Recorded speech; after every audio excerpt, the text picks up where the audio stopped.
বিস্তীর্ণ এলাকার কৃষি জমিতে চলছে তরমুজ আবাদের কর্মযজ্ঞ। কোথাও বীজ রোপণ, কোথাও আবার সার, পানি ও কীটনাশক ছিটাচ্ছেন কৃষক।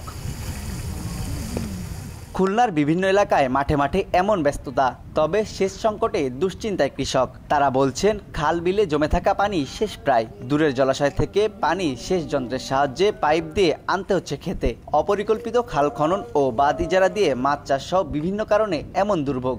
একই সঙ্গে ভালো বীজ না পাওয়া ও দুর্বল বিপণন ব্যবস্থার কারণে আশানুরূপ ফলন শঙ্কায় কৃষক। জাল যদি না থাকে তাহলে গাছও শেষ, আমরাও শেষ। ফল যদি না হয় তো বিক্রি হবে। খাল আগে চওড়া ছিল, খনন হওয়ার পরে দুই সাইড চাপে গেছে। চাপে যাওয়াতে খালে এখন পানি আমরা কম পাই। পানি আনতে হয় আমাকে ওই এখান থেকে প্রায় ধরেন 2 কিলোমিটার ফারাক থেকে। কৃষি বিভাগ বলছে, নদী ও খালের ইজারামুক্ত করতে মন্ত্রণালয়ে চিঠি পাঠানো হয়েছে। একই সঙ্গে পানি সংকট মেটাতে বিভিন্ন উদ্যোগ নেওয়া হচ্ছে। কোন কোন খাল বা নদী খনন করার দরকার সেগুলো আমরা তালিকা করে ঊর্ধ্বতন কর্তৃপক্ষের কাছে প্রেরণ করেছি। যদি ইজারামুক্ত করা হয় এবং নদী খাল খনন করা হয় তাহলে সেচের কোনো সমস্যা হবে না।